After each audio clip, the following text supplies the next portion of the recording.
Welcome to the Deep Leadership Podcast. Today I'm joined by Lieutenant Colonel Scott Mann. Scott spent 23 years in the United States Army, 18 of that as a Green Beret, where he specialized in unconventional high-impact missions all over the world, including Colombia, Ecuador, Peru, Panama, Iraq, and Afghanistan. Scott is the founder of Rooftop Leadership and the Hero's Journey. He's also been very active with Task Force Pineapple since the end of the war in Afghanistan.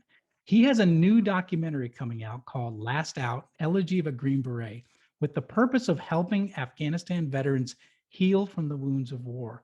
Scott is a leader, a storyteller, and someone who cares deeply about veterans, and I'm honored to have him on the show. So Scott, welcome.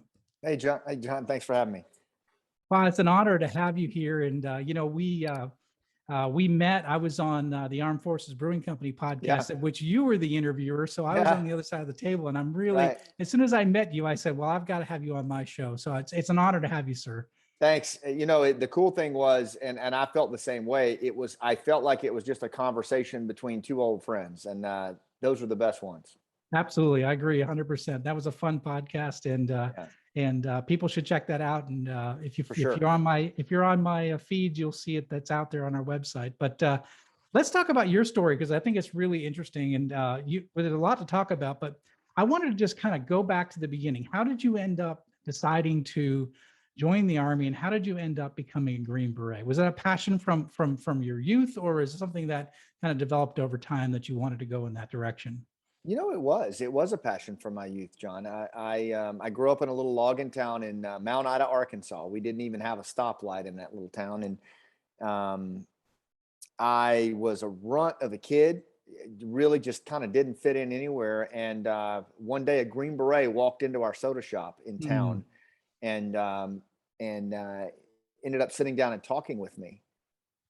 And the way he engaged me, the way, that really just, he looked the part, he looked like this amazing elite warrior, but it was really the way he talked to me. It was the way that he engaged me as that kind of that runt, that little guy outsider. He made me feel like the most important person in the world, and told me all about special forces, the Green Berets, and how they would parachute into denied territory, and were very different than the SEALs and the Rangers, and that everything they did was around relationships with tribal leaders, and they were able to go in with 12 and come out with 12,000.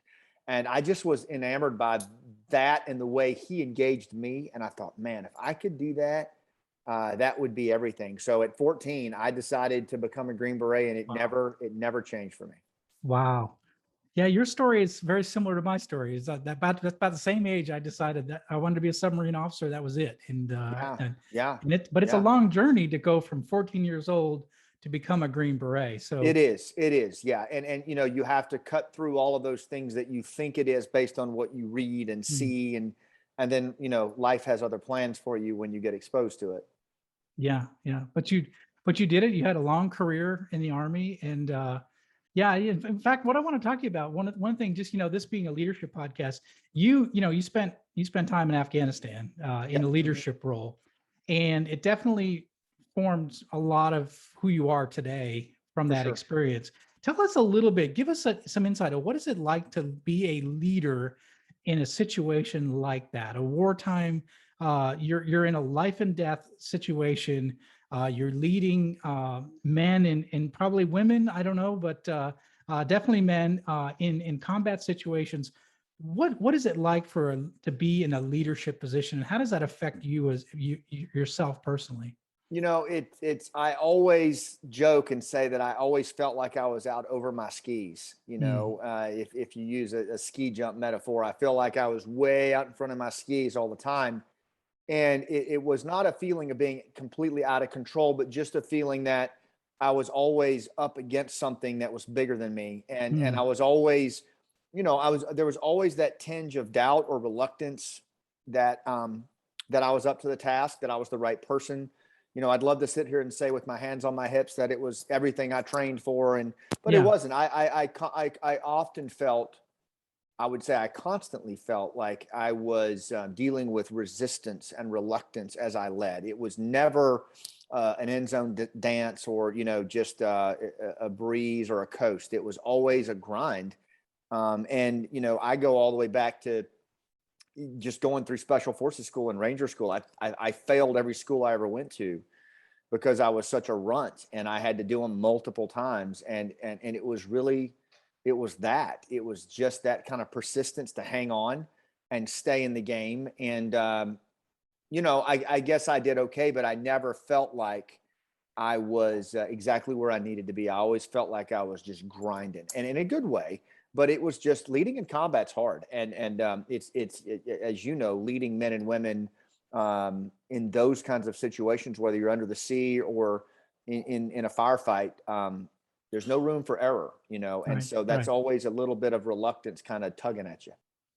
Yeah, absolutely. The one thing I've noticed over the years too is when I've been in a leadership situation with people, and it's a very difficult period, whether it's been in the military or is in business, is that I develop tighter bonds during those times. And I wonder if the same with you is the friendships and the bonds you built in that kind of a condition or that kind of situation.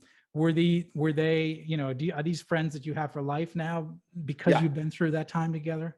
Yeah, for sure. And there's an old adage in negotiations and leadership that I talk about a lot in Rooftop, which is, you build trust when risk is low, Mm, and you leverage that trust when risk is high. 100%. Yeah, that's And really so, important. the relationships were built in the moments of training out in the woods behind our headquarters in Fort Bragg. They were built in, moments of rainy nights and nobody really even caring what we were doing out there, or holiday parties with all of our team together. And, but they were leveraged in those crucible moments when Yeah. everything mattered. And I think that's something that's lost today in leadership. Is I think a lot of leaders, particularly at the corporate level, feel like, they can build trust and build relationships when the risk is high. And I don't think that's how we're wired as humans. I think we have to build that social capital in the periods when nobody's looking, and then the universe rewards that when things fall apart.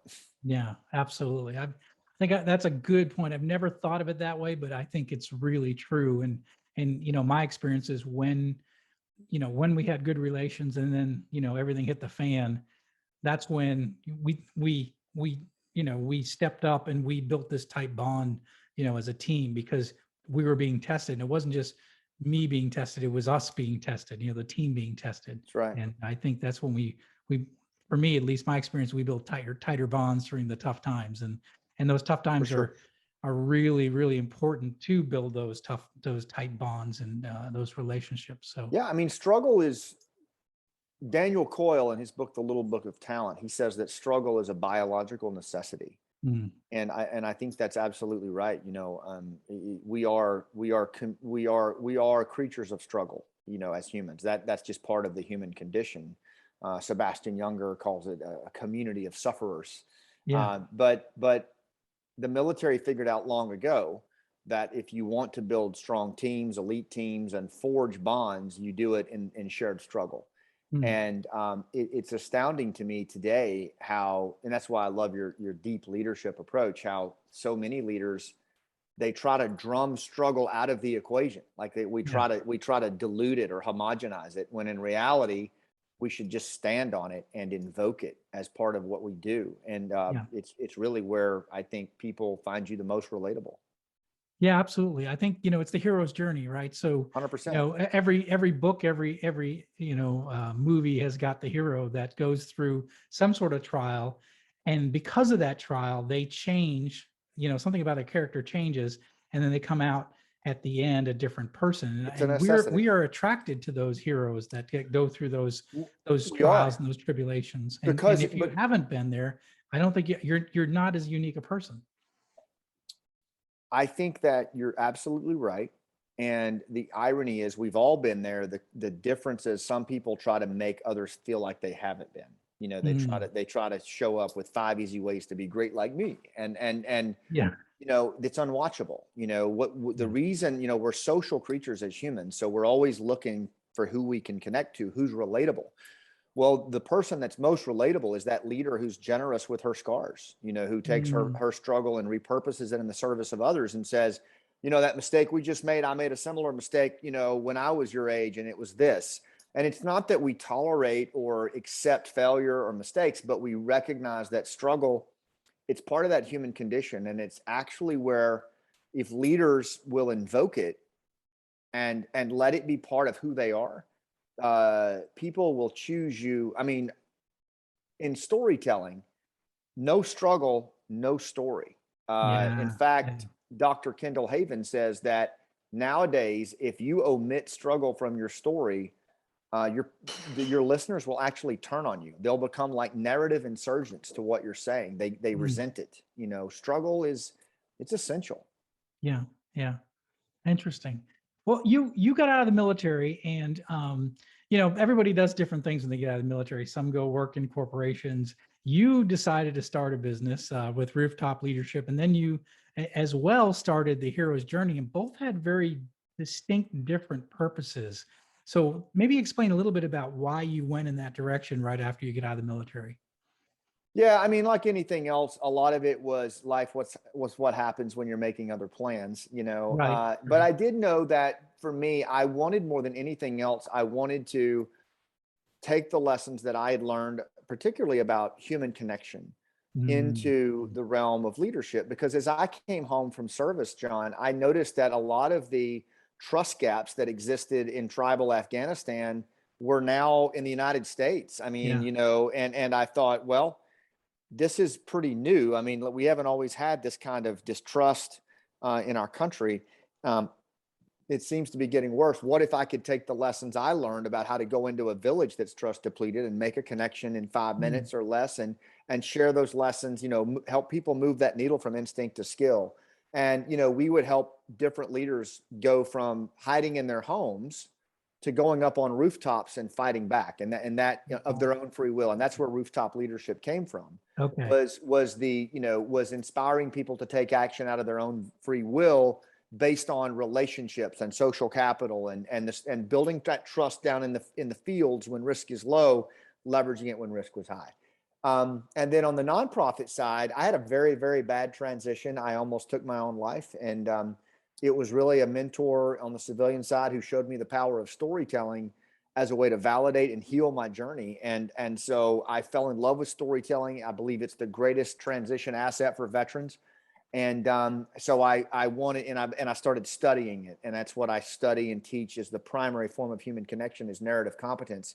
So I put together, my wife and I did a nonprofit that would help warriors and their families and first responders learn how to find their own voice as they transition, and then tell their story, use Mm. narrative to bridge those gaps between the military world and the civilian world, and build those trust relationships. And yeah, so I teach storytelling to veterans. I think it's great. That's what I saw, when I was getting ready for this interview, is that you took two directions. One is, how can I teach, people from my experiences, right, in Afghanistan and throughout the military? How do I teach that from a leadership and a relation standpoint? But also, I know what I've been through, and I know others have been through the same. How can I help them? And through this school of storytelling, and it's really two different paths you went on, and it's I think it's really powerful, and it's really good to see that in both cases you're giving back, right? Yeah, and You're trying yeah, to help, and I think that's I always think that the leaders, when you take the approach that you're trying to help and you're trying to add value and you're trying to help people move in a certain direction, that's the right motivation for leadership, not to make money or a corner office or fancy car. It's about helping people get to the next level. That's what leadership's all about. I believe that level of self-actualization is actually, when you look at Maslow's pyramid, I believe it's absolutely right. And I think where the dilemma is for veterans, and frankly a lot of corporate leaders who have lost their way, we become so transactional. Veterans leave the military and we lose our purpose, right? Right. And purpose, we're the most meaning-seeking creatures on the planet. Without purpose, we die. Yeah. And so I had to figure that out the hard way. But once I got back to that, yes, the for-profit rooftop leadership and the nonprofit, they're very compatible. But what they both do is they fuel my sense of meaning and Yeah. purpose. Yeah. And they allow me to play that, because I loved it when I was a Green Beret, because I felt like I was always playing a bigger game, Yeah. Yeah. and that lit me up more than anything else. And I think most high performers, deep leadership is about that. Yeah. It is about playing that game of being impact bigger than yourself. Yeah. And whatever it is that we pursue in that regard, I think the universe rewards that. And there's a level of happiness that comes with it, even though it's hard. Yeah. Yeah. I agree 100%. Yeah. Purpose is extremely important. Yeah. Um, so you talked about storytelling, and I just want to give you that opportunity to talk about it.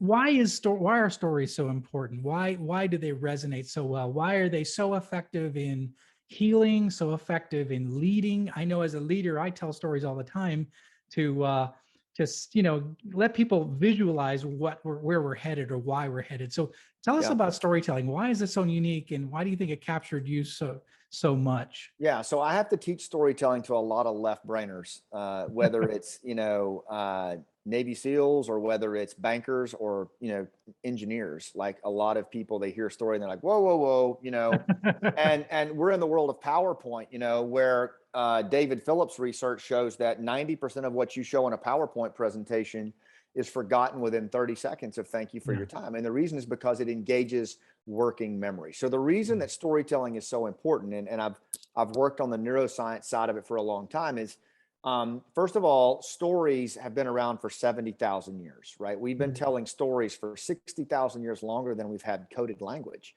And the reason is because stories, the brain is a metaphorical pattern matching organ, John. So your brain, when it looks at new data or new information, it uses patterns to make sense of things. So it says, this is like that, and this is like that. And it tells itself a story, right? And so what we've come to realize through neuroscience studies is that every time you present information to your listener, you do it in PowerPoint. Well, they take that PowerPoint and they tell themselves a story, right? And so that's what's actually happening. So if you take your information and you nest it in a narrative, then your story will pass through the listener's brain, not their own self-created narrative. And most of the time, when the listener creates a story based on new data, particularly your data, they're going to get it wrong.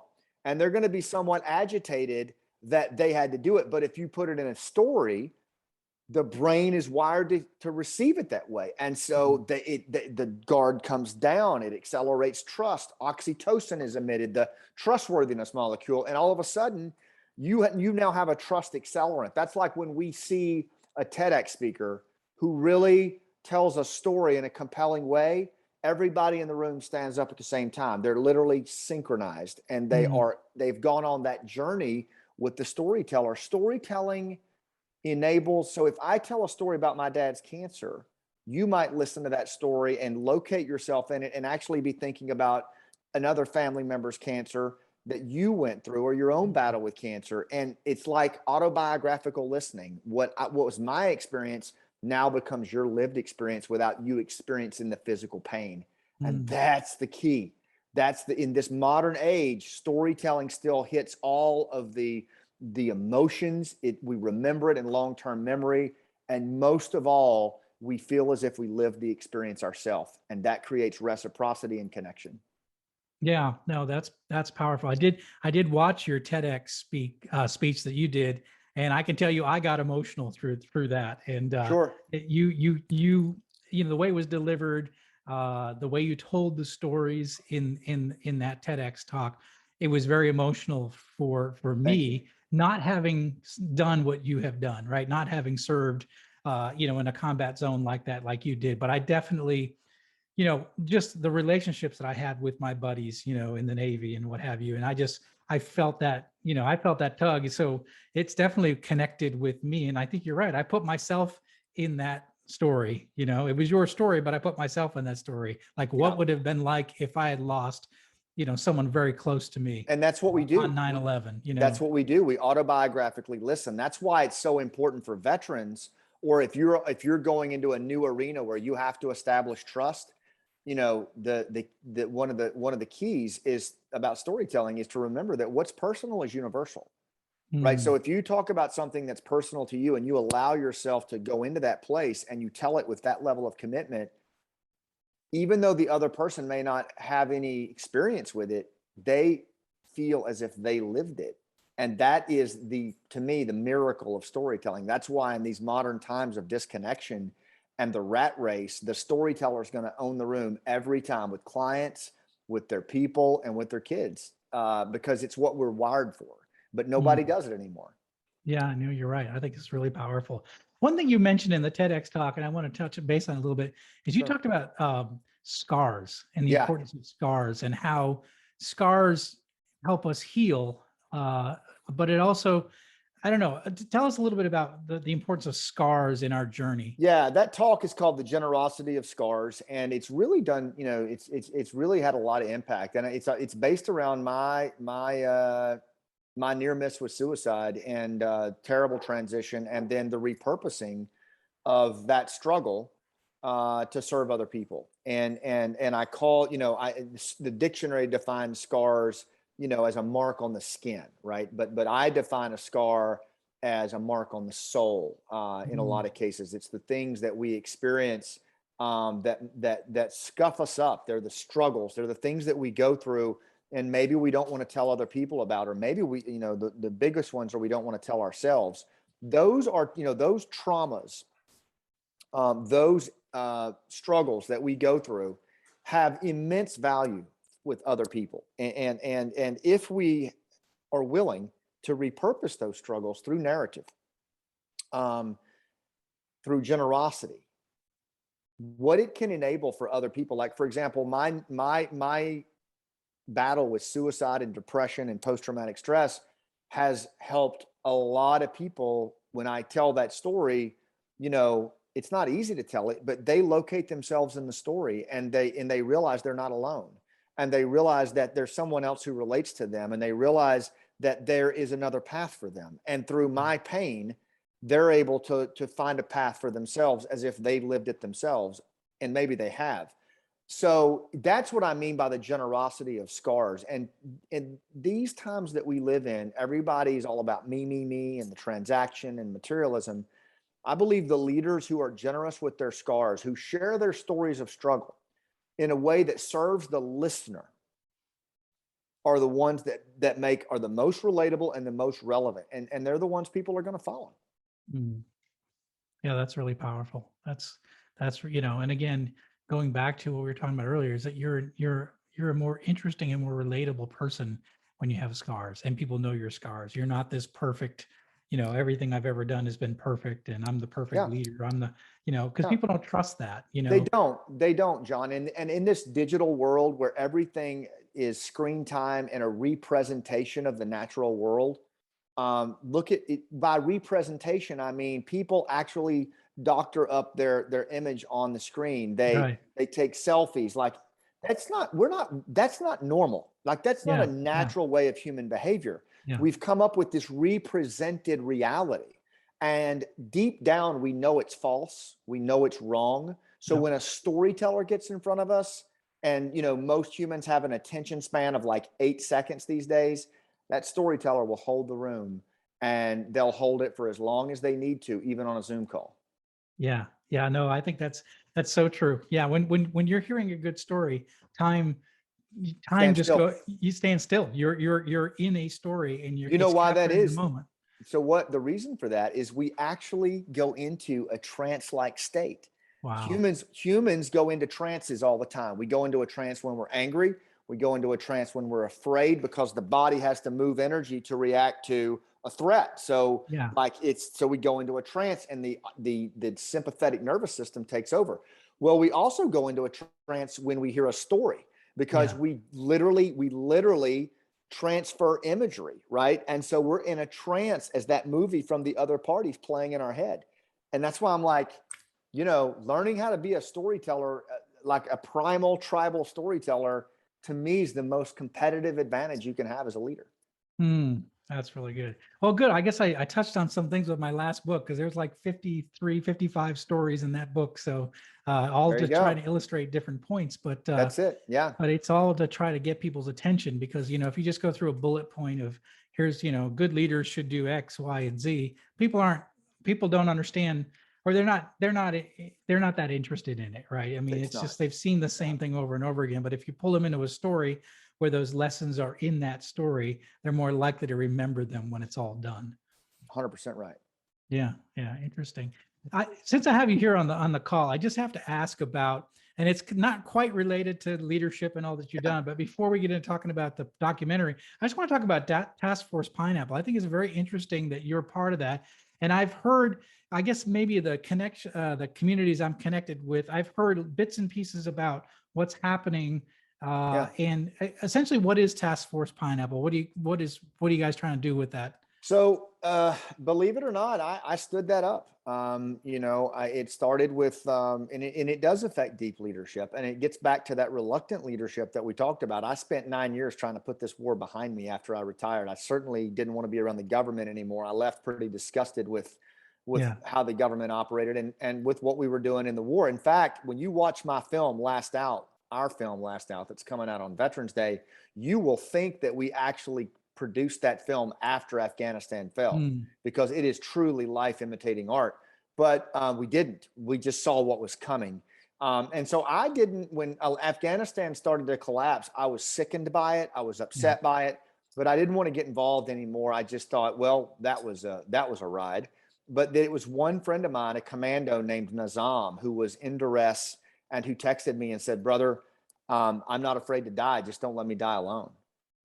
And I recognized in that moment that nobody else was coming. The government was not going to get involved, and my friend was going to be executed. And so I called up a couple of buddies who were still on active duty, and I said, look, hey, one last mission. We've got a promise to honor here, and can we get him out? And so we just worked together to basically be his eyes and ears from the United States, knowing that country, having relationships, and we moved him through different vehicles and got him. The key was, how do you get him through 30,000 people at the airfield and allow him to present himself as a former commando in this sea of people?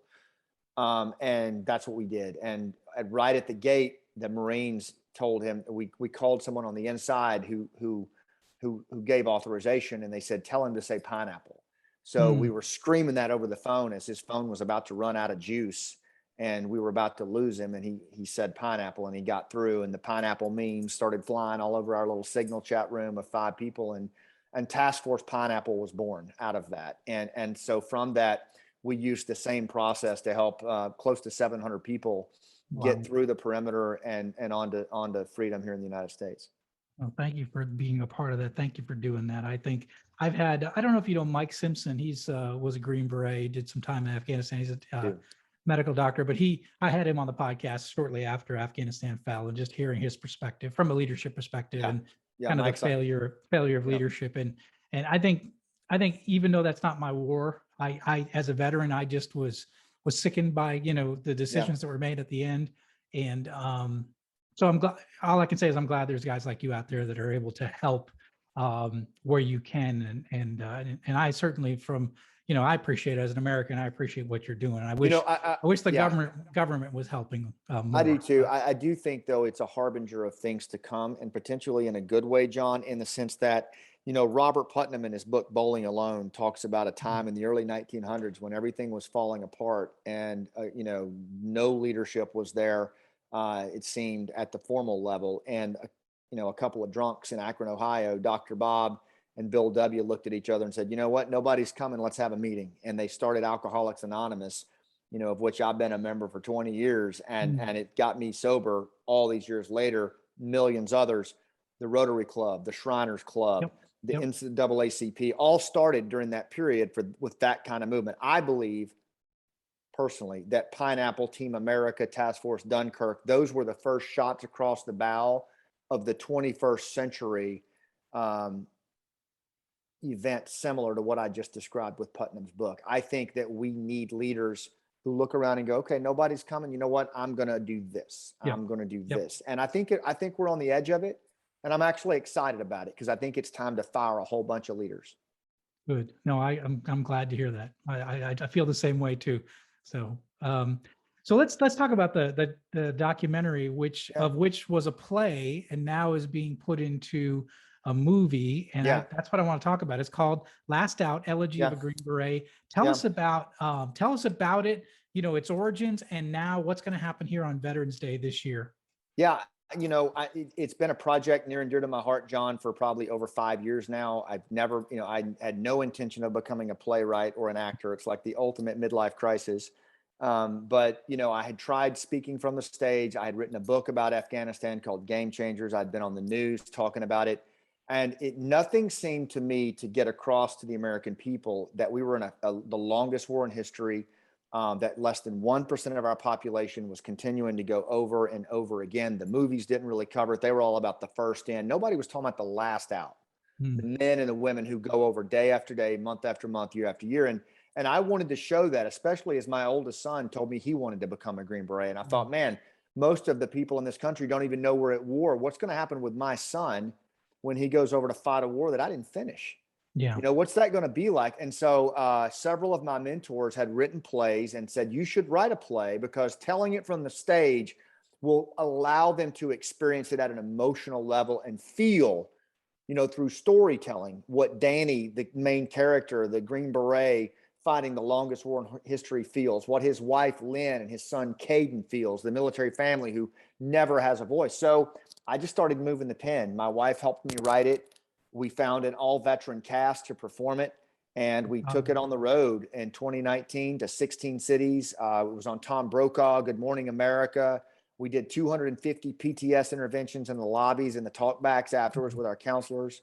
And then when COVID hit, it shut down, and we said, you know what? If Hamilton can turn a play into a film, so can we. So we raised $250,000. We filmed it with the same cast, and it's super powerful. It's a beautiful film, and we're going to release it on Veterans Day. There's a documentary about all this now at lastoutfilm.com. Okay. It's 30 minutes. You can go and watch the behind the scenes. It's really beautiful. But the film itself, 2 hours and 19-minute runtime, is coming out on Veterans Day.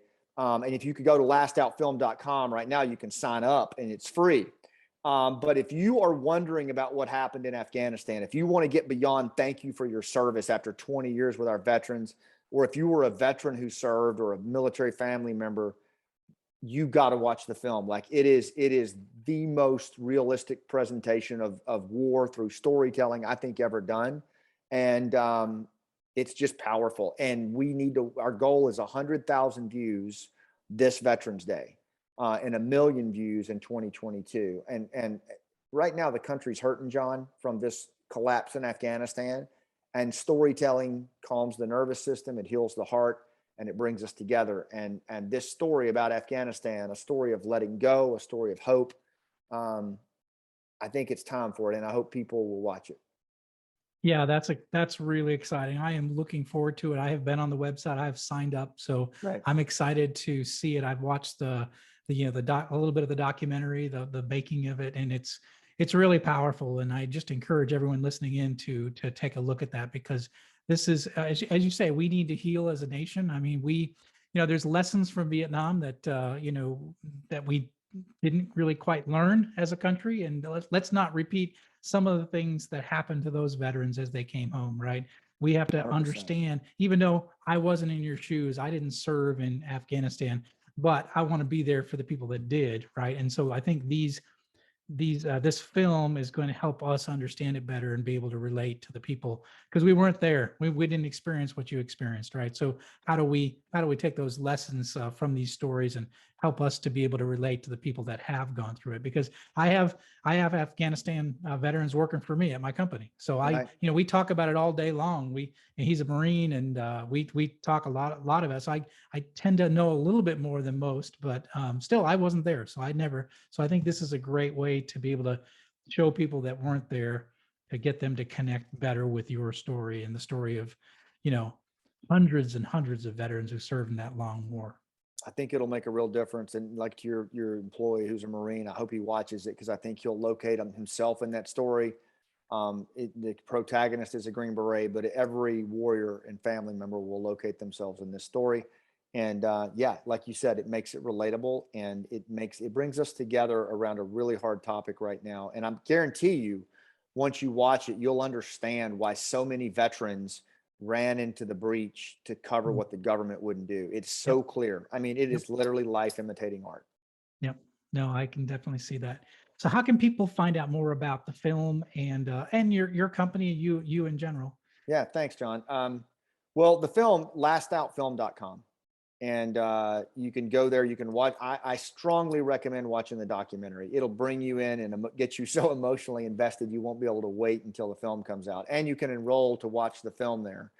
I would also say if you're able to make a donation to our nonprofit at that same site, that donation is going to go to help our warriors overcome the trauma of the Afghan collapse. We do a lot of work through narrative and interventions, and both Afghan warriors and American warriors are suffering right now. And this is a great way. If you can donate, any amount helps. And then on the leadership and connection side, human connection, if you want to be a better storyteller, if you want to make better connections with your employees or clients, rooftopleadership.com. We've got a ton of content there. The Rooftop podcast is there. Our vlogs, our video vlogs on human connection, and just all kinds of ways to go deeper with us. And I hope people will check it out. Okay, very good. Well, we'll put those links in the show notes, and I really do encourage everyone. This is going to come out. This is being released. This podcast is being released right before Veterans Day. So you're thinking about Veterans Day. You're thinking about how do you thank a veteran? How do you relate to a veteran? If you served, if you didn't serve, you need to go check it out. So it's lastoutfilm.com. Check it out. Watch the documentary that's there, and then sign up for the release of the film. And be one of those 100,000 views on Veterans Day. That's one way, and you can also contribute. So that's a powerful way to thank somebody for their service, other than just saying thank you for your service. Absolutely, John. Thank you so much, man. Well, I really appreciate, Scott, you coming on the show and sharing all of your experiences, and I appreciate everything that you're doing to not only try to teach leadership and to teach relationships, but also to help those that are kind of coming out of that long war to be able to, relate to, or to be able to get through some of the challenges that they have getting over that. And so helping them find a purpose, helping them, recover from the trauma that they've experienced, and sharing your own personal story to be able to do it. So thank you for doing that. And I really appreciate it. And thank you for being on the show. Thank you, John. Thanks a lot. Thank you. Well, that's it for today. Thank you for listening to Deep Leadership. If you like this podcast, please subscribe and share so we can continue to build a world with better bosses. Until next time, this is John Rennie saying take care and lead well.